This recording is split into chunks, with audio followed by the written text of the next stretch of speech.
राम राम जी सारे ने मैं तारा साथी मोहित पुनिया बताऊं सारे का जॉब स्टार के यूट्यूब चैनल पर बड़ी दोपहरी में फिर तो स्वागत करो सुना जो के अंदर एसएससी जीडी कांस्टेबल वाले हो आ रहे हैं स्वाद।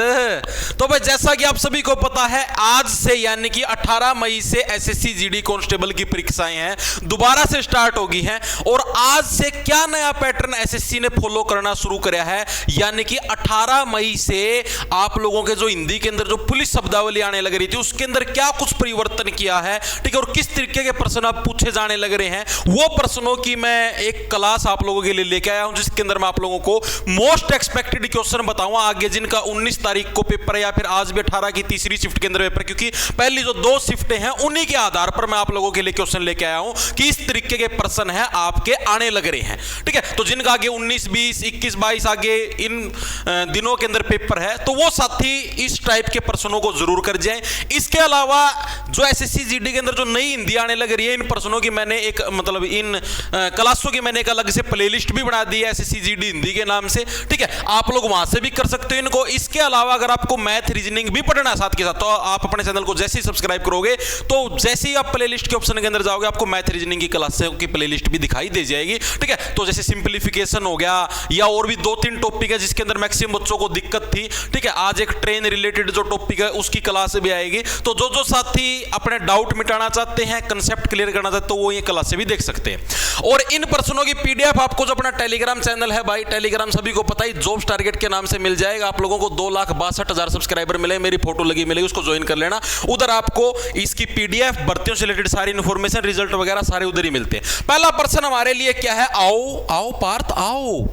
पहला प्रश्न हमारे पास इस तरीके का एक आप लोगों से शब्दार्थ टाइप का प्रश्न पूछेगा। देख लो हिंदी है लेकिन घूमती गेम चले ने गेम घुमा रखा है हिंदी लेकिन आप लोगों को इंग्लिश दिखाई देगी, ठीक है। सीमांकन का पारिभाषिक शब्द क्या है यह प्रश्न आप लोगों से पूछा गया भाई। देखो सीमांकन का मतलब क्या होता है, सीमा बनाना, ठीक है। जैसे भाई आपने ये प्लाट है आपका, आपने इस प्लाट की बाउंड्री बना दी, सीमा बना दी, ठीक है। और बाउंड्री जो बनाते सीमा बनाते उसको इंग्लिश में क्या बोलते हैं, मार्क करना, ठीक है भाई। आपकी बाउंड्री जहां पर बनती है आप उस जगह को मार्क कर दो यानी चिन्हित कर दो। तो मार्क से ही आपका ये बन जाएगा क्या, डीमार्केशन। ऑप्शन नंबर डी हमारे पास करेक्ट हो जाएगा, ठीक है। डी फॉर डीमार्केशन यानी सीमांकन को इंग्लिश में क्या बोलेंगे, डीमार्केशन बोलेंगे। इस तरीके के प्रश्न है एसएससी वाले पूछने लग रहे हैं। ओके जी, अगला प्रश्न आता है हमारे पास, अबेटमेंट का हिंदी पारिभाषिक शब्द क्या होगा, अबेटमेंट। देखो इसको याद रखने की सिंपल सी टेक्निक होती है भाई आप लोगों को। देखो अबेट के अंदर क्या हो गया, बेट। बेट का मतलब क्या होता है, जुआ खेलना।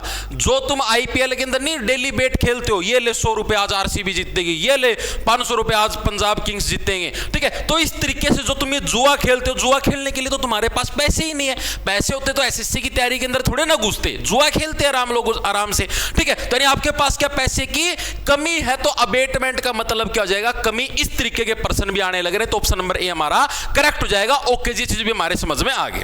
अगला प्रश्न आता है, जब पुलिस किसी आरोपी को जेल यानी कि जुडिशियल कस्टडी की बजाय, ठीक है, अपनी कस्टडी में पूछताछ के लिए मांगती है तो उसे क्या कहते हैं। देखो जो पुलिस किसी भी व्यक्ति को अगर कस्टडी में लेती, कस्टडी का मतलब क्या होता है, हिरासत में लेना, वो दो तरीके से होता है। दो तरीके से कैसे, आपको मैं शब्द बताऊं, एक तो बोलते हैं डिटेंशन। डिटेंशन आप लोगों ने सुना, डिटेन कर लिया गया है, ठीक है, डिटेंशन। डिटेंशन हो गया आपका, कस्टडी हो गया जिसको हम लोग बोलेंगे कौन सी वाली कस्टडी, पुलिस कस्टडी। इन दोनों का मतलब एक ही है, ठीक है। डिटेंशन का मतलब होता है और पुलिस कस्टडी का मतलब होता है कि पुलिस ने जांच के लिए आपको है थाने के अंदर बुलाया है, ठीक है। या फिर आप कोई दंगा फसाद करने लग रहे थे, भीड़ को भड़काने लग रहे थे, इसलिए पुलिस ने आपको थोड़ी देर के लिए हिरासत में ले लिया है, इसी को हम लोग पुलिस कस्टडी या डिटेंशन बोल देते हैं। ओके जी, चीज हमारे समझ में आ गई, ठीक है। अगर आपको पूछताछ के लिए भी लेना है जो भी है, ठीक है। और अब मान लिया आपने कोई कांड कर दिया, ठीक है, और कांड करने के बाद, क्योंकि कर्म तो सारी दुनिया करती है, तुम कांड करो, कांड करोगे तभी तो तुमको मानेंगे कि तुम राजा हो, यही तो राजा की मेंटेलिटी होती है। तो जैसे ही तुमको कोर्ट के अंदर पुलिस पेश करेगी तो पुलिस बोले कि हमें तो इसको पुलिस रिमांड पे चाहिए। रिमांड सुना होगा भाई, पुलिस ने लिया रिमांड। रिमांड का मतलब क्या है, उससे पूछताछ करना। कानूनी कार्रवाई के तहत तो पूछताछ करना है, लेकिन पुलिस की कार्रवाई के तहत मार इसका पटा थड़ देसी, ठीक है, ये होता है पुलिस की कार्रवाई का मतलब। तो इसको हम लोग क्या बोलते हैं, police remand. Option number B हमारा करेक्ट हो जाएगा। अगर पुलिस किसी भी आरोपी को जेल की बजाय, जेल अलग है, जेल का डिपार्टमेंट ही अलग होता है, ड्रेस वो भी पुलिस की तरह पहनते हैं लेकिन उनका डिपार्टमेंट अलग होता है। पुलिस डिपार्टमेंट और जेल डिपार्टमेंट दोनों अलग अलग होते हैं मेरे भाई, ठीक है। तो जेल के अंदर कब डाला जाता है? जब क्या होता है भाई, पुलिस कस्टडी की सारी पूछताछ होगी है, ठीक है, अब इसके ऊपर आरोप सिद्ध करने हैं तो उसको जेल में डाला जाता है, पुलिस कस्टडी अलग है। ओके जी। अगला प्रश्न आता है हमारे पास, पुलिस विभाग में जब किसी बच्चे या गुमशुदा व्यक्ति की खोज के लिए विशेष अभियान चलाया जाता है तो उसे अक्सर क्या नाम दिया जाता है? जो हरियाणा वाले बच्चे उनको पता भी होगा, क्योंकि हरियाणा के अंदर जैसे पुलिस डिपार्टमेंट से रिलेटेड पर्सन आते हैं, जब भी पुलिस का एग्जाम होता है तो उन साथियों को पता भी होगा कि operation Muskan, option number A हमारा करेक्ट हो जाए। मुस्कान नाम किसका होता है? छोटे बच्चों की मुस्कान क्या होती है? बड़ी ही प्यारी होती है, ठीक है। तो यानी कि जो ऑपरेशन मुस्कान, वो किससे बिलोंग करेगा? जब भी किसी बच्चे या जो गुमशुदा कोई व्यक्ति अगर हमें उसकी तलाश करनी है तो उसके लिए जो ऑपरेशन चलाएंगे उस ऑपरेशन का क्या नाम होगा? Operation Muskan. Option number A हमारा करेक्ट हो जाएगा। अगर जारों को खदेड़ना है पुलिस को, जार किसको बोलेंगे जी? जार ऐसा नर जो कि मादा के पीछे पीछे घूमता है, ऐसे ऐसे ऐसे ऐसे ऐसे ऐसे कैसे जी? समझ में नहीं आया। जार ऐसे व्यक्ति को बोलते, जैसे मान लिया सामने से एक मादा आ रही है, जार ऐसे जारी मारता जाने लग रहा है, हाय रे मादा स्वाद सा गया, इतनी सुथरी, ठीक है, इसको जारी मारना बोलते हैं। ये बैड कैरेक्टर है, ये बैड नेचर ऑफ वुमन, ठीक है। और फिर मान लिया चलो जारी मारी, ओके ठीक है भाई, हर किसी को कोई लड़की सुंदर लग सकती है। उसके बाद अरे कम से कम एक पर तो टिक, फिर दूसरी कोई सुंदर लड़की आ गई, अरे उसने तो भूलेगा कौन थी, यह विश्व सुंदरी है, इसको जारी मारना बोलते हैं। और जारों को खदेड़ने के लिए पुलिस ऑपरेशन चलाती है, उसका नाम होता है ऑपरेशन दुर्गा, ठीक है। उसको क्या बोलते हैं? ऑपरेशन दुर्गा। पुलिस की नजरों में जो जार होते हैं वो राक्षस के समान होते हैं, और उस केस में पुलिस क्या होती है? दुर्गा माता का रोल निभाती है, तो उसको ऑपरेशन दुर्गा बोलेंगे। तो इस चीज को भी अच्छे से याद रखना। ओके जी। अगला प्रश्न आता है हमारे पास, थाना स्तर पर सभी आपराधिक रिकॉर्ड और अपराधियों की जानकारी रखने के लिए कौन सा रजिस्टर है सबसे महत्वपूर्ण होता है? ये बताओ भाई। जितने भी आपराधिक रिकॉर्ड और अपराधियों की जानकारी है, जैसे मान लिया भाई अब कोई भी कांड होता है, जैसे मान लिया अगर आप हिस्ट्री शीटर हो, हिस्ट्री शीटर का मतलब समझते हो? हिस्ट्री शीटर का मतलब है आपने पहले कोई कांड किया हुआ है, ठीक है, या फिर आप लोग जेल के अंदर रहे हुए हो, किसी भी कांड के केस में कुछ भी लगा लो, तो उस केस में होता है जैसे मान लिया आपके इलाके के अंदर कभी भी कोई गोली चल गई, फायरिंग होगी, कुछ भी हो गया, उस केस में सबसे पहले आपको चेकिया जाएगा, क्योंकि आप हिस्ट्री शीटर हो। आपकी पुरानी कुंडली, आप जेल के अंदर रहे हो, तो पुलिस को आपको मतलब शक होता है कि 99% चांस है इसी व्यक्ति ने कांड किया मिलेगा, ठीक है। तो उनका जो रिकॉर्ड है वो किस रजिस्टर के अंदर रखा जाता है, ये प्रश्न पूछा गया है। तो ये रखा जाता है विलेज क्राइम हिस्ट्री या अपराध रजिस्टर, यानी ऐसा रजिस्टर जिसके अंदर क्या है, देखो विलेज क्राइम हिस्ट्री का मतलब है, विलेज का मतलब क्या होता है? गांव, ठीक है। और विलेज से विलन भी बनता है। विलन का मतलब ही क्या होता है? विलन का मतलब होता है जो मतलब कि जैसे फिल्मों के अंदर आप देखते हो विलन, ठीक है, जो नेगेटिव रोल है, नकारात्मक रोल है, उसको एक हीरो होता है, एक विलन होता है, उसका अपोजिट, ठीक है। तो विलेज क्राइम हिस्ट्री हम लोग उसको बोलेंगे। ऑप्शन नंबर सी हमारा करेक्ट हो जाएगा। ओके जी। अगला प्रश्न आता है, किसी अपराध स्थल पर सबसे पहले पहुंचने वाली पुलिस गाड़ी या आपातकालीन वाहन को क्या कहा जाता है? देखो पहले तो उसका नाम होता था पीसीआर, आप लोगों ने सुना भी होगा पीसीआर। पीसीआर का मतलब क्या होता है? पीसीआर का मतलब होता है नॉर्मल पुलिस कंट्रोल रूम, ठीक है, पीसीआर पुलिस कंट्रोल रूम। और एक पीसीआर की वैन होती है, ठीक है, यानी पुलिस कंट्रोल रूम से संकेत मिलता कि हाँ भाई ऐसे ऐसे फला फला जगह है, कोई कांड हो गया, वहां पर अपनी वैन लेके जाओ। लेकिन वर्तमान सिचुएशन के अंदर है उसको ईआरवी से रिप्लेस कर दिया गया है। ईआरवी का मतलब होता है इमरजेंसी रिस्पांस व्हीकल, इसकी फुल फॉर्म भी पूछ सकता है। जो आप लोगों ने देखी होगी डायल 112 की जो गाड़ियां होती हैं, ठीक है, वो सारी की सारी आपकी ईआरवी हैं, ठीक है। अगर आपके कोई भी चोट फेट लग जाए, कोई रोड के ऊपर लूटपाट मचाता, कुछ भी करता है, तो ऐसे केस के अंदर आपको किसके ऊपर? डायल 112 के ऊपर फोन करना है। तुरंत प्रभाव से कोशिश रहती है कि 10 से 15 मिनट के अंदर जो भी आसपास की आपकी ईआरवी है यानी इमरजेंसी रिस्पांस व्हीकल वो आपके पास पहुंच जाए और आपको अपनी सेवाओं का लाभ दे। तो ऑप्शन नंबर ए हमारा करेक्ट हो जाएगा। ओके जी। और आजकल तो भाई मोदी जी ने बोला है ना तेल का यूज नहीं करना, तो क्या पता ईआरवी पहुंचने में थोड़ा टाइम भी लगा दे, ठीक है, क्या पता अब वो गाड़ी की बजाय साइकिल से आए, ऐसा भी तो हो सकता है।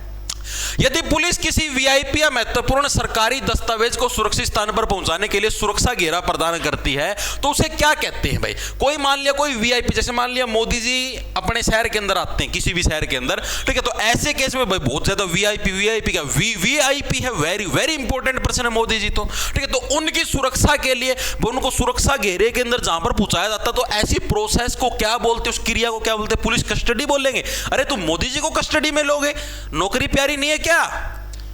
हेलो नरेंद्र, पुलिस वाला तो आपके पाँव में गिर जाएगा। देखिए देखिए एक बार भाई ओझा जी है ना, ओझा जी भाई तगड़ी कॉमेडी करते। ओझा जी मेरे क्या बोले, नो बोले तुम गाड़ी के अंदर जाने लग रहे हो और जो अपनी दोस्ती होते ना, देखो मतलब मेन उसका कंसेप्ट ये था कि अपनी दोस्ती हमेशा बड़े लोगों से रखो, छोटे मोटे लोग होते हैं वो भिखमंगे होते हैं उनसे अपनी दोस्ती मत रखो। ये उनके कथन थे, मेरे नहीं है। उनसे अपनी दोस्ती मत रखो, दोस्ती रखो बड़े बड़े लोगों से, सीएम से, पीएम से, राष्ट्रपति से। मान लिया कि तुम कहीं पर जाने लग रहे हो गाड़ी लेके और रास्ते में पुलिस वाले ने तुमको रोक लिया, हाँ जी लाओ कागज दिखाओ, और तुमने फोन निकाला और मिला दिया, हेलो नरेंद्र। नरेंद्र बोलती पुलिस वाला तुम्हारे पैरों में गिर जाएगा, साहब साहब साहब ऐसा मत करो साहब, नौकरी मत खाओ साहब, मोदी जी को फोन मिलाने की क्या जरूरत थी साहब, एसपी साहब को मिला देते, उसी के ओ एसपी तो छोड़ो साहब, एसएचओ साहब को मिला देते तब भी हम छोड़ देते साहब, ये तो गलती होगी साहब साहब साहब। आपके पाँव में गिर जाएगा यार। तो ऐसा रुतबा रखो पार्थ, ऐसा रुतबा। नरेंद्र पुलिस वालों का बाहर आ, दो का मेरा नाम सुरेंद्र है, नरेंद्र का भाई बाढ़ पाड़े ले। देखो भाई, तो ऐसी चीज को क्या बोलेंगे, पुलिस एस्कॉर्ट बोलेंगे। ऑप्शन नंबर बी हमारा करेक्ट हो जाएगा भाई। ठीक है, इस प्रक्रिया क्या बोलते हैं, एस्कॉर्ट करना, यानी पुलिस उसका नेतृत्व करते हुए जाने लग रही है कि हाँ भाई जो वीआईपी पर्सन है भाई आगे से हट जाओ सारे जने। ठीक है, ये हमारे सुरक्षा घेरे के अंदर आने लग रहे हैं। ओके जी, अगला प्रश्न आता है हमारे पास, पुलिस शब्दावली में भगोड़ा या उद्घोषित अपराधी। भगोड़ा का मतलब या उद्घोषित अपराधी को क्या बोलते हैं इंग्लिश में, प्रोक्लेम्ड ऑफेंडर। क्लेम्ड का मतलब हो गया जो जिसकी हमने घोषणा कर दी। ये नहीं सुना कि भाई तुमने बीमा क्लेम कराया है, क्लेम करना मतलब तुमने घोषणा कर दी कि हाँ भाई मुझे बीमे के पैसे चाहिए, उसको क्लेम करना बोलते हैं। ठीक है, तो उद्घोषित अपराधी ऐसा अपराधी जो कि घोषित हो चुका है कि हाँ भाई वो अपराधी है, तो ये किसको बोला जाता है पुलिस शब्दावली के अंदर, जो पुलिस की परीक्षा में फेल हो गया हो, जो जेल की सजा पूरी करके बाहर आया हो, जिसने पहली बार कोई छोटा अपराध किया हो। ऑप्शन नंबर डी हमारा करेक्ट है, जो अदालत के समन, यानी अदालत समन जारी करती कि हाँ भाई अदालत के अंदर पेश हो। ऐसे केस के अंदर अगर आप अदालत के अंदर पेश नहीं होते तो अदालत ये समझ लेती कि तुम लोग फरार हो चुके हो और तुम्हारी निष्ठा भी नहीं है कोर्ट के अंदर पेश होने की। ठीक है, तो या वारंट के बाद भी जानबूझकर छिपा हुआ हो या फिर भाग रहा हो, तो ऐसे व्यक्ति को क्या बोलते हैं, भगोड़ा या उद्घोषित अपराधी हम लोग बोल देते हैं। ओके जी, अगला प्रश्न आता है, पुलिस थानों में अब उपयोग होने वाली के का मतलब क्या होता है, यानी कायमी का क्या अर्थ होता है, ये प्रश्न आप लोगों से पूछा गया है। मेरे को एक चीज और बताओ कि यूपी पुलिस कांस्टेबल की परीक्षाएं आप लोगों की होनी है 8, 9 और 10 जून को। तो भाई मैं ये सोचने लग रहा हूं, जैसे एसएससी जीडी की तो लगभग आज तारीख कितनी होगी, 18 तारीख होगी है, 19, 20, 21 मान लो जोर मार के, 20-21 मई तक लगभग सभी साथियों का पेपर हो लिया। बहुत थोड़े साथी बचेंगे जिनके लास्ट के मतलब कि लास्ट वीक के अंदर पेपर होगा। 30 मई तक तो हैं ही सारी परीक्षाएं।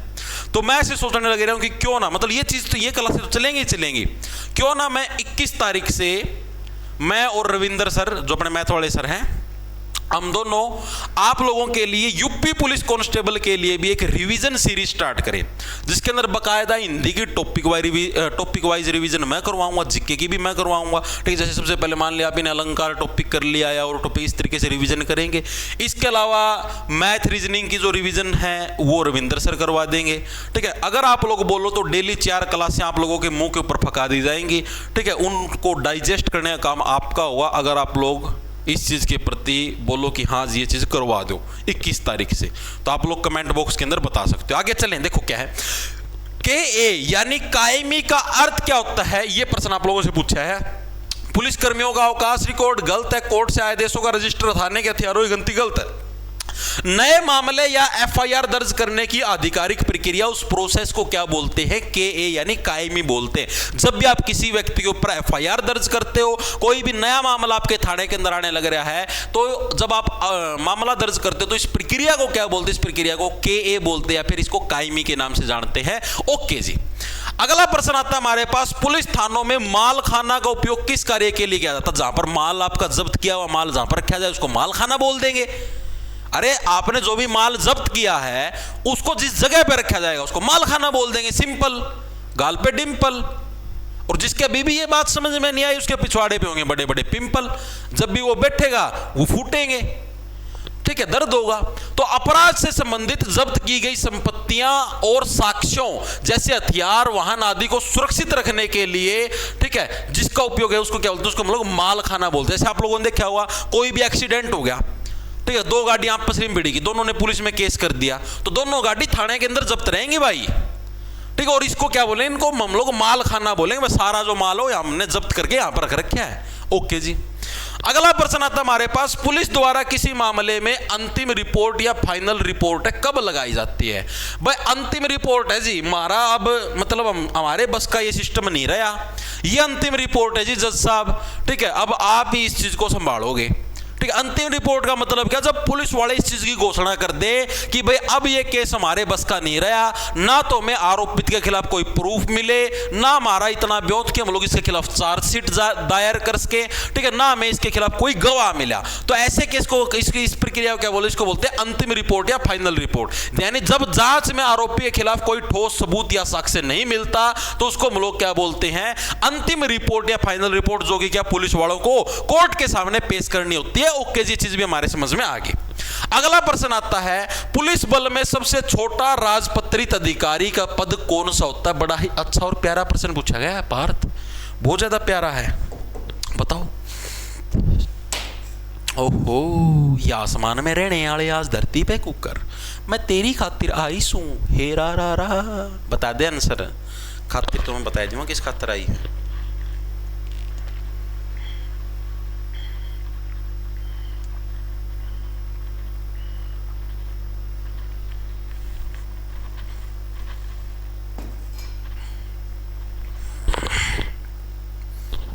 बाकी मैथ की क्लासों के प्रति जो तुम्हारा रिस्पॉन्स है वो बहुत अच्छा है भाई। मैथ वाले सर तो गाना गाते फिर हैं, माची माची हांडो या क्लास लगा के गजबी हैं। देखो भाई, तो राजपत्रित अधिकारी है, ये पद कौन सा होता है पुलिस बल के अंदर भाई? तो सबसे छोटा राजपत्रित अधिकारी यानी गैजेटेड ऑफिसर कौन सा होता है? डीएसपी साहब होते हैं, डिप्टी सुपरिटेंडेंट ऑफ पुलिस, यानी पुलिस उपाधीक्षक और सहायक पुलिस आयुक्त यानी एसीपी भी बोल देते हैं कई जगह। जैसे गुरु अपने हरियाणा की अगर बात करें तो गुरुग्राम फरीदाबाद साइड उसको एसीपी बोल देते हैं, ठीक है। बाकी इलाकों के अंदर उसको डिप्टी सुपरिटेंडेंट ऑफ पुलिस यानी डीएसपी बोल देते हैं। तो ये यहाँ पर इसको असिस्टेंट कमिश्नर ऑफ पुलिस, वो अलग अलग जगह के ऊपर डिपेंड करता है यहाँ पर किन शब्दों का प्रयोग होगा। लेकिन कहने का मतलब ये है, जो एसपी से छोटा रैंक होता है, ठीक है, वो हमारा सबसे छोटा राजपत्रित अधिकारी होता है। इससे पहले के जो रैंक हो गया, लाइक एसएचओ हो गया यानी जो इंस्पेक्टर लेवल हो गया, या फिर आप लोगों का सब इंस्पेक्टर हो गया, वो सारे नॉन गैजेटेड ऑफिसरों के अंदर आते हैं। यानी ऑप्शन नंबर बी हमारा करेक्ट हो जाएगा। ओके जी। अगला प्रश्न आता है, पुलिस शब्दावली में इश्तहार जारी करने का मुख्य उद्देश्य क्या होता है? भाई इश्तहार जारी कराया है पुलिस ने, इश्तहार जारी करने का मतलब क्या होता है? नए पुलिस कर्मियों की भर्ती की सूचना देना, पुलिस विभाग के बजट का विवरण, थाने के अंतर्गत आने वाली गांवों की सूची जारी करना, किसी फरार अपराधी को अदालत में हाजिर होने के लिए सार्वजनिक नोटिस देना यानी इश्तिहार देना, ठीक है। आप सार्वजनिक नोटिस देने लगे हो कि फलाना फलाना एक फरार अपराधी है, अगर तू भाई इस तारीख को तेरे को अदालत के अंदर पेश होना है, अगर तू इस तारीख को पेश नहीं होता, ठीक है, तो तेरे खिलाफ क्या है, रेड कॉर्नर नोटिस जारी किया जाएगा। और फिर अगर किसी दूसरे देश के अंदर भी है तो वहां की पुलिस उठा के लेके आएगी और फिर बैंकर वाले क्लेम लगेंगे कि हाँ भाई ये फरार था, ये पेश भी नहीं हुआ कहने पर, मतलब और भी तकड़ा केस बन जाएगा, गोभी खुज जाएगी, उससे पहले तू पेश हो जा। अगला प्रश्न, पुलिस विभाग में चश्मदीद गवाह है वो किसे कहा जाता है? ये प्रश्न पूछा गया। आई विटनेस। आई विटनेस किसको बोलेंगे? जिसने अपराध के बारे में केवल दूसरों से सुना हो? नहीं जी, जिसने अपनी आंखों से अपराध होते हुए देखा हो। बताओ भाई, बिल्कुल सही है। ऐसा व्यक्ति जिसने अपनी आंखों से अपराध होते हुए देखा उसको बोलते हैं चश्मदीद गवाह, आई विटनेस। आपने अपनी आंखों से देखा कि कांड होने लग रहा है, ठीक है, प्रक्रियाएं चलने लग रही हैं, प्रोसेस आपने अपनी आंखों से देखी है, तो इसी को क्या बोलते हैं? आई विटनेस बोलते हैं पार्थ, चश्मदीद गवाह बोलते हैं। ओके जी। अगला प्रश्न देखते हैं, पुलिस शब्दावली में मजरूब यानी कि इंजर्ड शब्द का प्रयोग किसके लिए? देखो ये शब्द बहुत इंपॉर्टेंट है, मजरूब। हो सकता है आपसे इस तरीके से पूछ ले कि मजरूब जो शब्द है इसको अंग्रेजी में क्या बोलते हैं? जैसे मैंने आपको स्टार्टिंग के अंदर नहीं करवाए थे 2 प्रश्न, उसी तरीके से इसको ही पूछ सकता है कि पुलिस शब्दावली के अंदर मजरूब को अंग्रेजी में क्या बोलते हैं। तो आपको पता होना चाहिए इंजर्ड, इंजर्ड का मतलब सभी को पता है, जो घायल या चोटिल व्यक्ति होता है उसको इंजर्ड बोलते हैं। तो जिस पुलिसकर्मी को सस्पेंड किया गया गलत है। ये तो मैंने साथ में ब्रैकेट में इंजर्ड लिख दिया, अगर मैं यहां पर ये लिख के नहीं लाता, सिर्फ मजरूब लेके आता, तो तुमको पता भी नहीं चलता इसका मतलब क्या है। उस व्यक्ति के लिए जो गवाही ये गलत है, ये गलत है, ऑप्शन नंबर डी हमारा करेक्ट है। किसी अपराध या दुर्घटना में घायल या चोटिल हुए व्यक्ति को क्या बोलते हैं? मजरूब बोलते हैं। तो ऑप्शन नंबर डी हमारा करेक्ट हो जाएगा। ओके जी। अगला प्रश्न आता है, पुलिस डायरी केस डायरी के संबंध में कौन सा कथन सत्य है? जो पुलिस डायरी, जिसको केस डायरी भी बोल देते हैं, इसके बारे में आपको 4 कथन दिए गए हैं, 4 स्टेटमेंट दी गई है। कौन सी स्टेटमेंट से यह प्रश्न पूछा गया है? इसे साक्ष्य के रूप में अदालत में पेश नहीं किया जा सकता। क्या पुलिस डायरी को आप एज ए एविडेंस यानी प्रूफ के रूप में कोर्ट में पेश कर सकते हो? जी गलत है। नहीं, यह सिर्फ होता है किस लिए?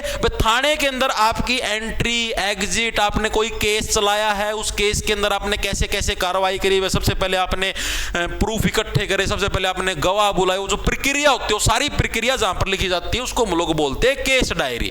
ओके, यानी अभियुक्त को इसे पढ़ने का कानूनी अधिकार प्राप्त है, गलत है। अदालत इसका उपयोग केवल जांच में सहायता के लिए कर सकती है, साक्ष्य के रूप में नहीं। बिल्कुल सही है, ठीक है। ऑप्शन नंबर सी हमारा करेक्ट हो जाए। अदालत क्या कर सकती है? क्या अदालत को भी आगे जैसे जांच करनी हो, अदालत को भी कुछ तथ्यों के ऊपर विचार करना हो, तो पुलिस किस केस डायरी का यूज कर सकती है, लेकिन अपना फैसला सुनाने के लिए एज ए एविडेंस इस केस डायरी का प्रयोग नहीं कर सकती अदालत। ऑप्शन नंबर सी हमारा करेक्ट हो जाएगा।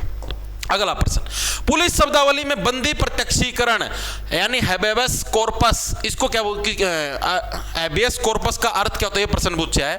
किसी व्यक्ति को अवैध हिरासत से मुक्त कराने के लिए अदालत का आदेश। ये आपने पॉलिटी के अंदर भी पढ़ा होगा, ठीक है, राजनीति पढ़ते हैं आप ही, अनुच्छेद रटते हो गया। या हैबेयस कॉर्पस का मतलब ये बताया, अदालत याद करो, सुप्रीम कोर्ट कितने टाइप की रिट जारी कर सकता है? उन रिटों के अंदर एक रिट थी बंदी प्रत्यक्षीकरण, यानी अदालत रिट जारी करती बंदी प्रत्यक्षीकरण को। भाई आप किसी को अगर गलत तरीके से हिरासत के अंदर ले लेते हो, आपने इस बंदे को हिरासत के अंदर कैसे लिया जब किसी ने कोई अपराध भी नहीं किया था, तो उसको बोलते हैं। ऑप्शन नंबर ए हमारा करेक्ट हो जाए। ओके जी। अगला प्रश्न आता है, पुलिस थानों में दर्ज होने वाले अदम तफ्तीश यानी फाइनल रिपोर्ट अनट्रेस्ड का क्या अर्थ है? यह प्रश्न आप लोगों से पूछा गया है। यानी आप लोगों ने फाइनल रिपोर्ट तो पेश कर दी, ठीक है, लेकिन आपको कुछ भी ट्रेस नहीं मिला, आपको कोई भी प्रूफ नहीं मिला। वही है जो अभी आपने 2 मिनट पहले पढ़ा था, वही है।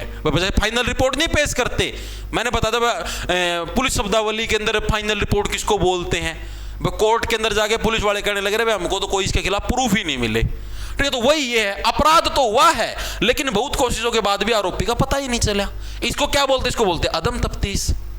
कांड होया है लेकिन हमको यही नहीं पता चलने लग रहा कि भाई कांड किया किसने है, तो इसको क्या बोलते हैं? अदम तफ्तीश। भाई पुलिस ने पूरा हंगा लगा लिया, ना कोई प्रूफ मिला ना कुछ और मिला जिससे इसी दोस्त के भाई किसी और व्यक्ति ने कांड किया हो, ना कोई आरोपित पाने लगे भाई किसने काम किया है, किसने कार्रवाई बिठाई है, तो इसको क्या बोलेंगे? इसको बोलेंगे अदम तफ्तीश। ऑप्शन नंबर बी हमारा करेक्ट हो जाएगा। भाई पुलिस के अंदर जितना दम था उतनी पुलिस ने तफ्तीश कर ली यानी जांच कर ली, लेकिन फिर भी कुछ नहीं मिलने लग रहा। अगला प्रश्न है, पुलिस कार्य प्रणाली में रोल कॉल का क्या समय और उद्देश्य होता है? रोल कॉल, ये रोल कॉल ये क्या होता है? ये प्रश्न आप लोगों से पूछा गया। रात को गश्त के दौरान अपराधियों की गिनती करना गलत है।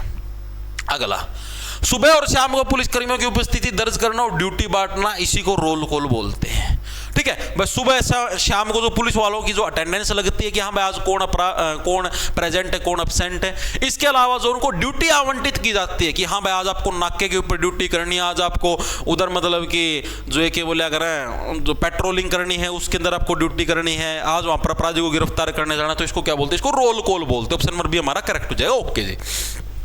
अगला प्रश्न, नार्को टेस्ट या पॉलीग्राफ टेस्ट कराने के लिए पुलिस को किसकी पूर्व अनुमति आवश्यक है?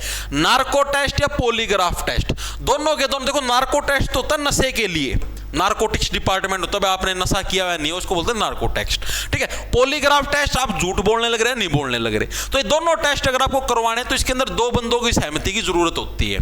एक तो अदालत की, दूसरी जिस बंदे का टेस्ट होने लग रहा है उसकी, ठीक है। और हर एक बंदा ये टेस्ट करवाने के लिए राजी हो जाता है क्योंकि उसको खुद को निर्दोष साबित करना होता है, ठीक है। अगर इन दोनों टेस्टों की रिपोर्ट अगर नेगेटिव आ जाती है तो बच्चा निर्दोष सिद्ध हो जाता है, ठीक है। तो ऑप्शन नंबर हमारा क्या है? सी करेक्ट हो जाएगा। जिस भी व्यक्ति का नार्को टेस्ट किया जाने लग रहा है या पॉलीग्राफ टेस्ट या फिर अदालत की अनुमति, दोनों की सहमति की जरूरत होती है। ओके जी, ऑप्शन नंबर सी हमारा करेक्ट हो जाएगा। अगला प्रश्न, अगला प्रश्न है, पुलिस रिकॉर्ड में लाल वारंट यानी रेड कॉर्नर नोटिस है, किसके द्वारा जारी किया जाता है? यह प्रश्न पूछा। लाल वारंट, रेड कॉर्नर नोटिस मैंने आपको बताया था, जैसे भारत के अंदर कोई व्यक्ति कांड कर गया, जैसे आप लोगों ने देखा बहुत सारे गैंगस्टर वगैरह हैं दूसरे देशों के अंदर बैठ के अपने देश के अंदर कोई ना कोई अपराध या कांड करवा देते हैं, पैसे वगैरह दे जाके किसी भी व्यक्ति को, ठीक है, तो उनके खिलाफ अदालत रेड कॉर्नर नोटिस जारी करती है। उस केस में क्या होता है कि इंटरपोल होता है। इंटरपोल का मतलब क्या होता है? इंटरपोल ऐसी पुलिस होती है जो हर एक देश के साथ मतलब मिलके काम करती है, ठीक है। अब जैसे भारत की जो पुलिस है वो इंटरपोल से संपर्क करेगी कि हाँ जी इस तरीके से भारत की अदालत ने नोटिस जारी किया है कि ये भगोड़ा अपराधी है, इसे ऐसे ऐसे हमारे देश में कांड करने लग रहा है, इसको पकड़ो। ये जैसे आपने बता दिया भाई ये अमेरिका के अंदर है, ठीक है, तो जो इंटरपोल की पुलिस है वो अमेरिकन पुलिस से कॉन्टैक्ट करेगी, अमेरिकन पुलिस अमेरिका के अंदर उसको ढूंढेगी, जहां पर वो मिले फिर वो वहां से इंटरपोल को सौंपेगी, इंटरपोल वाले फिर भारत को सौंपेंगे, ठीक है। तो यानी अगर तुम कांड करते हो तो कांड की स्थिति में से तुम किसी देश के अंदर भाग जाओ, ठीक है, पकड़े पक्के जाओगे। तो यानी सीबीआई के अनुरोध पर इंटरपोल द्वारा, ऑप्शन नंबर बी हमारा करेक्ट हो जाए, तब आपका रेड कॉर्नर नोटिस आपका जारी होता है, ठीक है। ये मतलब सुप्रीम कोर्ट वगैरह और मतलब ये नहीं जारी कर सकती, आपके इंटरपोल ही जारी करता है रेड कॉर्नर नोटिस, कोर्ट नहीं करता, ठीक है। तो यानी सीबीआई होगी, पुलिस होगी, उसके अनुरोध के ऊपर क्या है इंटरपोल होता है, फिर अदालत भी नोटिस जारी कर देता है इंटरपोल को कि हाँ जी इस तरीके से है, मतलब जैसे अदालत इंटरपोल तो यार सारे देशों की पुलिस है एक तरीके से, अदालत का इसके ऊपर जोर थोड़ी ना, अदालत तो सिर्फ रिक्वेस्ट करती है, अनुरोध करती है, अनुरोध का मतलब रिक्वेस्ट करती है कि हाँ भाई इसके खिलाफ रेड कॉर्नर नोटिस जारी करो। ओके जी। अगला प्रश्न होता है, अग्रिम जमानत के लिए व्यक्ति को कहां आवेदन? अग्रिम जमानत किसको बोलते हैं? Anticipatory bell. इसकी हिंदी भी इंग्लिश भी पूछ सकता है एग्जामिनर। ये क्या चीज होती है?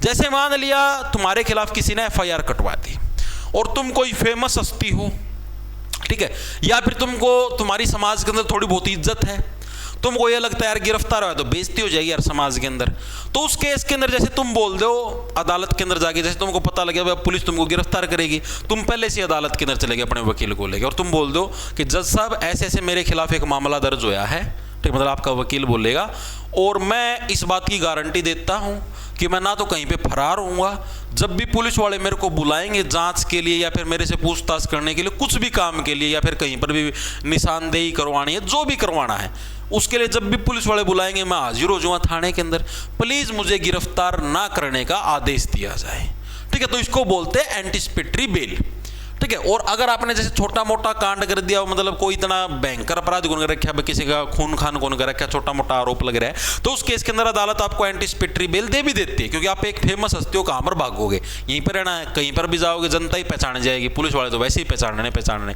ठीक है। तो इसको बोलते हैं एंटिसिपेटरी बेल यानी अग्रिम जमानत, ठीक है। और ये मिलने के बाद पुलिस आपको गिरफ्तार नहीं करेगी, उसके बाद जैसे पुलिस वाले आपको कोई भी जांच करनी, कुछ भी करना, आपको बुलाएंगे फोन करके, आपको पेश होना पड़ेगा, उनकी जांच में सहयोग करना पड़ेगा, ठीक है। ऐसे जिस दिन आप अपराधी सिद्ध हो जाओगे उस दिन आपको गिरफ्तार कर लिया जाएगा, बस इतनी सी कहानी है।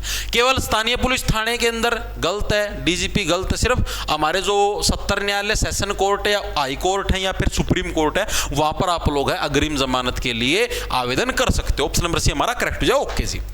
अगला प्रश्न आता है, चोरी और लूट में पुलिसिया दृष्टिकोण से मुख्य अंतर क्या है? चोरी और लूट दोनों के अंदर डिफरेंस क्या है? देखो, लूट तो की जाती है गन पॉइंट के ऊपर, जैसे 4-5 अपराधी है थाने के अंदर, उसके अंदर सॉरी क्या बोलूं, बैंक के अंदर पहुंच गए, बंदूक लगा दी कि भाई इतने पैसे नहीं देगा कैशियर तो तेरे को उड़ा देंगे, तो वो तो होगी लूट। चोरी आप बिन बताए पैसे लेके जाए, मतलब फर्क इतना है, लूट के अंदर बता के सामने से पैसे लेके जाओगे बंदूक रख के, ठीक है, चोरी के अंदर छिपमा तरीके से पैसे लेके जाओगे, इतना ही फर्क। यानी लूट के अंदर क्या तत्काल मृत्यु या चोट का भय दिखाकर संपत्ति ली जाती है, जबकि चोरी गुप्त रूप से की जाती है, यही फर्क। ऑप्शन नंबर बी हमारा करेक्ट हो जाएगा। ओके जी। अगला प्रश्न आता है हमारे पास, हवालात और जेल में क्या बुनियादी अंतर? मैंने बताया था हवालात किसको बोलते हैं? पुलिस स्टेशन के अंदर जो एक लॉकअप बनी होती है उसको हवालात बोलते हैं, ठीक है। वो किस लिए बनाई जाती है? जैसे मान लिया तुमने कोई कांड कर दिया और तुम भागने की फिराक में, तो पुलिस जब तक तुम अपराधी सिद्ध नहीं हो जाते या फिर अदालत जब तक तुमको जेल के अंदर भेजना नोटिस नहीं देती, तब तक पुलिस तुमको रोकने के लिए, तुम्हारे ऊपर काबू पाने के लिए तुमको हवालात के अंदर रख देती है, ठीक है। तो उसको बोलते हैं लॉकअप। और प्रिजन यानी जेल किसको बोलेंगे? जेल बोलते हैं जब आपकी सजा, यानी जब कोर्ट आपको भेज देता है कि हाँ भाई ये इस तरीके से अपराधी है, या फिर कोर्ट बोल दे कि हाँ जब तक जांच चलेगी इसको जेल के अंदर रखो, तो उसको जेल बोलेंगे। यानी दोनों के अंदर फर्क है। हवालात पुलिस स्टेशन में होती है, जेल अलग पूरी जेल होती है, पूरा डिपार्टमेंट होता है। हवालात पुलिस थाने में होती है, अस्थायी होती है, टेम्परेरी होती है, जबकि जेल न्यायिक विभाग के अधीन होता है, स्थायी, यानी कि कोर्ट के अधीन होता है जेल, कोर्ट ने ऑर्डर दिया, उसी व्यक्ति को जेल के अंदर डाला जाएगा। जेल से बाहर भी कोर्ट के ऑर्डर से आओगे, बिना कोर्ट के ऑर्डर तुम जेल के बाहर भी नहीं आ सकते। ओके जी। अगला प्रश्न आता है, पुलिस शब्दावली में पीओ है, पीओ का क्या अर्थ होता है? यह प्रश्न आप लोगों से पूछा गया है। Police officer, post office, proclaimed offender या प्रोबेशन ऑफिसर। किसको बोलेंगे? प्रोक्लेम्ड ऑफेंडर, यानी घोषित अपराधी जो कि कानून से भाग रहा। अभी थोड़ी देर पहले नहीं बताया था, ऐसा अपराधी जो कि कोर्ट ने भी घोषित करके भाई भगोड़ा है, इसको पकड़ो, उसको प्रोक्लेम्ड ऑफेंडर बोलते हैं। ठीक है जी, क्लेम लग गया इसके ऊपर। अगला, पुलिस रिकॉर्ड में केएफ का मतलब क्या होता है? केएफ, जैसा कि आप लोगों को फुल फॉर्म ही दिखाई देने लग रही है, फुल फॉर्म भी तुमको बकायदा याद होनी चाहिए। नॉन फेलोन या क्रिमिनल, यानी ज्ञात अपराधी, उसको केएफ बोलते हैं। भाई ऐसा अपराधी जो कि मतलब जिसको सब लोग जानते हो, भाई हाँ भाई इसने अपराध, जैसे आज के दिन में लॉरेंस बिश्नोई है, ठीक है, जेल के अंदर है, मतलब कि बहुत सारे उसके ऊपर आरोप भी लगे हुए हैं, तो वो क्या है? वो एक ज्ञात अपराधी है, ऐसा अपराधी जिसको सब लोग जानते हैं, ज्ञात है सबको वो। ठीक है, ऑप्शन नंबर बी हमारा करेक्ट हो जाएगा। अगला प्रश्न, किसी लावारिस शव को शिनाख्त के लिए पुलिस सामान्यतः कितने घंटों तक सुरक्षित रखती है? मान लिया कोई लावारिस शव है, भाई कोई नहर के अंदर डूबा हुआ व्यक्ति मिल गया, पुलिस उसको उठाती है और उस शव की शिनाख्त के लिए ऐसे मतलब अखबार के अंदर निकलवा दे कि हाँ भाई ऐसे ऐसे एक लाश मिली है, कोई किसी का हो तो भाई आ जाओ पहचान कर लो। शिनाख्त का होता है पहचान करना। तो पुलिस मैक्सिमम उस शव को है 72 घंटे तक अपने पास रखती है। ठीक है, 72 घंटे में अगर कोई उसका लेने वाला आ गया, जानकार गो भी घर वाला जो भी आ गया कि हाँ भाई ये तो हमारा ही उलैद है या वो है, तो उसको शव सौंप दिया जाता है। आपको प्रूफ दिखाना पड़ेगा बाकायदा, और अगर नहीं मिला तो पुलिस वाले खुद उसका अंतिम संस्कार करवा देते हैं। ओके ओके जी। अगला प्रश्न आता है, सर्च मेमो पर किसके हस्ताक्षर होना कानूनी रूप से अनिवार्य? सर्च मेमो का मतलब जैसे आपके खिलाफ कोई सर्च वारंट जारी हो, मेमो का मतलब ही ये होता है। ठीक है, तो केवल आरोपी के जांच अधिकारी और कम से कम 2 स्वतंत्र गवाहों के, ऑप्शन नंबर बी हमारा करेक्ट हो जाएगा। ठीक है, जो भी जांच अधिकारी, इन्वेस्टिगेशन ऑफिसर जिसको आईओ बोल देते हैं, ठीक है, उसके और कम से कम जो 2 स्वतंत्र गवाह हैं उनके साइन होने जरूरी है सर्च मेमो के ऊपर। ओके जी। अगला प्रश्न है, दंगा, दंगे को इंग्लिश में क्या बोलते हैं? रायोटिंग, इसको भी याद रखना। ठीक है, तो दंगा यानी रायोटिंग घोषित करने के लिए कम से कम कितने व्यक्तियों का होना आवश्यक है? भाई इस व्यक्ति ने दंगा किया है तो इसके लिए कम से कम कितने व्यक्ति? कम से कम 5 या 5 से अधिक व्यक्ति अगर आप मिलकर कोई भी कांड कर देते हो तो उसको दंगे की श्रेणी के अंदर गिना था। भाई इसने दंगा फसाद किया है। जैसे भी आपने लद्दाख के अंदर देखा हुआ, लद्दाख के अंदर भी साल पहले की बात है, वो था तो उनका क्या नाम था, वो 3 इडियट्स फिल्म में जिनका रोल निभाया गया था, अरे नाम भूल गया, रणछोड़ दास कुछ ऐसा ना, रेंचो बोलिया करते जिस थी। ठीक है, वो अभी वहाँ पर क्या नाम है, लद्दाख के अंदर प्रोटेस्ट करने लग रहे थे। ठीक है, और प्रोटेस्ट करने लगे तो क्या है, मतलब कि बहुत सारे लोगों के साथ बैठे हुए थे, 5 से तो अधिक ही थे, मतलब 500,000 लोग तो होंगे। भाई हमारे लद्दाख के अंदर ये जो मतलब जो भी सिस्टम था, मतलब सरकार करने लगे, पता नहीं क्या था, मतलब मेरे को एग्जैक्ट मामले नहीं पता।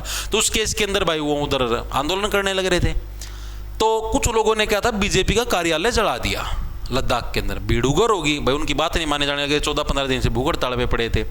तो ऐसे केस के अंदर क्या हुआ, पुलिस ने उनको दंगा फसादी घोषित कर दिया। भाई तूने दंगा कराया है, और मतलब उसको इधर सीधा जोधपुर जेल के अंदर डाल दिया था, राजस्थान के अंदर ले आए थे, वहां से पकड़ के। ठीक है, तो इस प्रक्रिया क्या बोलते हैं, 5 या अधिक व्यक्ति अगर किसी मतलब मामले के अंदर इंक्लूड हैं तो उसको दंगे की श्रेणी में डाल दिया जाता है। अगला प्रश्न हमारे पास, पुलिस की भाषा में दफा है, दफा शब्द का क्या अर्थ होता है? दफा का मतलब होता है कौन सी दफा लगी है, कौन सी इसके ऊपर धारा लगी है। ठीक, कौन सी धारा के तहत ये जेल के अंदर गया है, यानी जो कानून की धारा होती है उसी को हम लोग क्या बोलते हैं, दफा बोलते हैं। भाई इसके ऊपर कौन सी दफा, कौन सी धारा के तहत इसको पकड़ा गया है। ओके जी। अगला प्रश्न है, अल्फा, ब्रावो, चार्ली शब्दों का प्रयोग पुलिस वायरलेस संचार में क्यों किया जाता है? ये देखो, ये अच्छा प्रश्न है। जैसे आप लोगों ने देखा वॉकी टॉकी, देखा आप लोगों ने, पुलिस वाले एक रखते हैं फोन सा ब्लैक कलर का, ऐसे उसके ऊपर एंटीना होते हैं, इधर टंगा रहता है बेल्ट के ऊपर। ठीक है, फिर ऐसे hello hello this is Mohit Punia speaking, hello hello. भाई एक मोटरसाइकिल वाला इसका चालान काटने लग रहे थे, भाग गया भाई, आगे पुलिस नाके के ऊपर पकड़ लेना भाई इसको, बाइक का नंबर है यूपी 32-13-14, यूपी 32-13-14, इसको पकड़ो भाई पकड़ो। ठीक है, इस तरीके से उसको वायरलेस रिपीटर एंटीना बोलते हैं।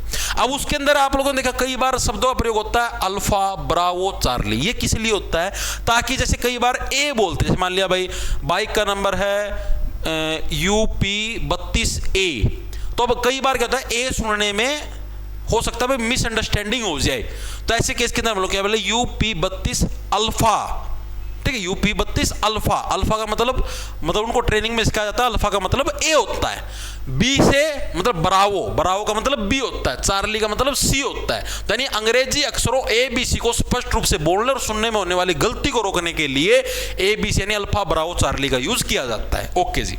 अगला प्रश्न है, पुलिस की भाषा में मुचलका यानी पर्सनल बॉन्ड है वो किसको बोलते? कई जने इसको मुल्सका बोलते रहते हैं। मुचलका क्या होता है? जब भी जैसे क्या होता है पर्सनल बॉन्ड, ये होता है जैसे मान लिया भाई तुमने कोई कांड किया, तुम जेल के अंदर जाने वाले हो, पुलिस ने तुमको गिरफ्तार कर लिया। अब तुम क्या कहने लग रहे हो, तुम रिटर्न में तुम्हें गारंटी दे देते हो कि जी मैं गारंटी देता हूँ मैं देश छोड़ के नहीं जाऊँगा, इसी देश के अंदर रहूँगा, ठीक है, और मैं 50,000 रुपये जुर्माने के रूप में देने लग रहा हूँ, प्लीज़ मुझे ज़मानत दे दी जाए, मुझे जेल के अंदर ना रखा जाए। ठीक है, तो इसको क्या बोलते हैं? इसको मुचलका बोलते हैं, पर्सनल बॉन्ड। ठीक है, यानी आरोपी द्वारा अदालत या पुलिस को दिया गया लिखित वचन की वह शर्तों का पालन करेगा। अदालत कुछ शर्तें भी रख देती है कि भाई आपको, जैसे आप मान लिया यूपी के अंदर रहते तो यूपी छोड़ के नहीं जा सकते, हरियाणा के अंदर रहते तो हरियाणा छोड़ के बाहर नहीं जा सकते, तो उसको मुचलका बोलते हैं। ओके, अगला प्रश्न, पुलिस रिकॉर्ड में तमीम यानी सर्विस ऑफ समन्स का क्या अर्थ है? तमीम यानी जो भी समन जारी करती है कोर्ट, ठीक है, उसकी तामील हो। आप लोगों ने देखा होगा ये पुरानी फिल्मों के अंदर, नाटकों, हुक्म की तामील हो। तामील होने का मतलब क्या है? जो भी ऑर्डर जारी करे उसको तुरंत प्रभाव से फॉलो किया जाए। ठीक है, उसी को ये बोलते हैं। यानी अदालत द्वारा जारी समन या नोटिस को संबंधित व्यक्ति तक पहुंचाना और तामील कराना, यही किसका मतलब होता है? ये तमीम का मतलब होता है। जैसे पुलिस ने आपका ये जारी कर दिया, समन जारी कर दिया, फलाना व्यक्ति को सोमवार को कोर्ट में पेश होना है, तो ये लेटर ये पुलिस वालों को जारी होगा। पुलिस वालों का कर्तव्य होगा कि उस लेटर को है, जिस भी व्यक्ति के खिलाफ लेटर जारी है उस तक पहुंचाना। चाहे वो फोन करके पहुंचा दे, मतलब फोन करके पहुंचाने वाले को तो पहुंचाना मान्या ही नहीं जाता, उसके घर पे मतलब दे के आना पड़ेगा। चाहे डाक द्वारा पहुंचाओ, चाहे ईमेल का थ्रू, कुकरे पहुंचाओ, मतलब उस बंदा के पास पहुंचना चाहिए वो। ठीक है, अगला प्रश्न आता है हमारे पास, केस प्रॉपर्टी को माल खाने में जमा करते समय उस पर क्या लगाना अनिवार्य है? बहुत अच्छा है। जैसे मान लिया कि किसी भी व्यक्ति का कुछ भी चीज सीज, जैसे मान लिया भाई किसी ने फोन से कोई कांड कर दिया, आपका फोन सीज किया जाने लग रहा है, मान लिया तुम्हारा जो फोन है उसको सीज किया जाने लग रहा है। ठीक है, तो इसके ऊपर मतलब कि उसको जमा कराते तो उसके ऊपर क्या कुछ लगाना अनिवार्य है? जब भी पुलिस वाले उसको फोन को जमा करेंगे तो उसके ऊपर एक तो मोहर लगेगी, एक प्लास्टिक की थैली होती है उसके अंदर आपका फोन डाला जाए, उसके ऊपर एक तो मोहर लगेगी एसएचओ की, एक टैग लगेगा भाई किस केस के अंदर ये फोन जब्त किया गया है। जिस दिन तुम निर्दोष साबित हो जाओगे उस दिन तुम्हारा फोन तुमको वापस दे दिया जाएगा, इतने वो पुलिस थाने के अंदर रहेगा। ऑप्शन नंबर बी हमारा करेक्ट हो जाएगा। ओके जी। अगला प्रश्न आता है, कैचमेंट एरिया पुलिस के संदर्भ में क्या है? कैचमेंट एरिया किसको बोलते हैं? वह तालाब जहां पुलिस मछली पकड़ती है। ऑप्शन देख लो, ऑप्शन गजब है भाई। जेल के अंदर की रसोई, पुलिस की ट्रेनिंग का मैदान, किसी पुलिस थाने के अधिकार क्षेत्र में आने वाला जो भौगोलिक एरिया होता है उसको कैचमेंट एरिया बोलते हैं। आप लोगों ने सुना होगा भाई अपराध, भाई ना भाई हमारा थाना का एरिया के अंडर नहीं हुआ, ये किसी और थाने के अंडर है, आप लोग वहां पर जाके इसके मामले को उस पुलिस स्टेशन के अंदर दर्ज कराओ। ठीक है, अगला प्रश्न है हमारे पास, संदेह का लाभ बेनिफिट ऑफ डाउट है अदालत द्वारा किसे दिया जाता है? बेनिफिट ऑफ डाउट, इसका मतलब सुनो, ये मैंने आपको शायद पहले भी करवाया था। बेनिफिट ऑफ डाउट मिलता है आरोपी व्यक्ति को।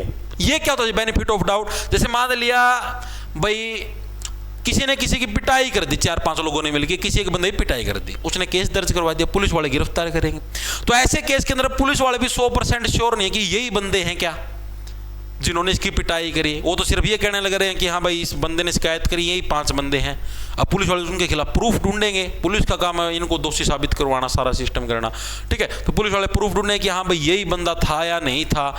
और इस चीज का फायदा हमेशा जो अभियुक्त होता है, ठीक है, अभियुक्त का मतलब होता है जिसके ऊपर क्या आरोप लगे होते हैं, यानी आरोपी व्यक्ति होता है, वो हमेशा इस चीज का फायदा उठाता है। वो क्या बोलता है, उसका वकील बोलेगा कि हाँ जी अभी तक तो ये चीज प्रूव ही नहीं हुई, ना फिर कहीं पर कोई कैमरे के अंदर पुलिस के पास सबूत की अमी थे क्या वहां पे, तो हमको जमानत दे दी जाए। जिस दिन ये प्रूव होगा उस दिन हम लोग ऑटोमेटिक थाने के अंदर आके सरेंडर कर देंगे। तो इसको बेनिफिट ऑफ डाउट बोलते हैं। ऑप्शन नंबर बी हमारा करेक्ट हो जाएगा। लास्ट प्रश्न हमारी आज की क्लास का, पुलिस की भाषा में इस्तगासा यानी कंप्लेंट केस क्या होता है? इस्तगासा किसको बोलते हैं? Complaint case. पुलिस की डायरी गलत है, जब शिकायत करता पुलिस की बजाय सीधे मजिस्ट्रेट के सामने शिकायत दर्ज करवाता है तो उस प्रोसेस को क्या बोलते हैं? उस प्रोसेस को इस्तगासा बोलते हैं। भाई इस्तगासा कैसे? इससे बन गया इश्क, ये समझ लो भाई, आप डायरेक्ट अपने इश्क की जो गाथा है वो डायरेक्ट मजिस्ट्रेट साहब के सामने जाके आप लोग गा दो कि हाँ जी ऐसे ऐसे हुआ था, ऐसे ऐसे हुआ था। ओके, तो ऑप्शन नंबर बी हमारा करेक्ट हो जाएगा। तो ये थे भाई आपके जो आज 18 मई को जो परीक्षा हुई है उसके आधार पर मोस्ट एक्सपेक्टेड हिंदी के क्वेश्चन जो कि आपको एसएससी जीडी कांस्टेबल की आगे आने वाली शिफ्टों के अंदर दर्शन दे सकते हैं। इन प्रश्नों की पीडीएफ आपको जो अपना टेलीग्राम चैनल है जॉब्स टारगेट के नाम से, जहां पर 2,62,000 सब्सक्राइबर मिलेंगे, ठीक है, जहां पर मेरी फोटो लगी मिले, उसको ज्वाइन कर लेना, उधर आपको इन पर्सन पीडीएफ मिल जाएगी। इसके अलावा जैसे ही अगर आपको और भी वीडियो देखने, टोटल 10 क्लास से मैं इसकी ऑलरेडी ले चुका, आज ये 11वें नंबर की क्लास है, तो आपको एसएससी जीडी की हिंदी के नाम से अलग से या फिर एसएससी जीडी ऑटो टॉपिक के नाम से प्लेलिस्ट दिखाई दे जाएगी। वहां पर जाके आप इसकी सारी क्लासें देख सकते हो, मैथ रीजनिंग की भी देख सकते हो, लेकिन ये चीजें होंगी जब आप जैसे सब्सक्राइब करोगे तब प्लेलिस्ट का ऑप्शन आएगा, तब ये सारी चीजें होंगी, ठीक है। बाकी कमेंट करके बताना क्लास कैसी लगी। सभी साथियों को राम राम, धन्यवाद। लाना ले लो, खींच जाओ, और यूपी पुलिस वाले बताना शुरू करना है या नहीं करना, ठीक है, खींच जाओ फटाफट।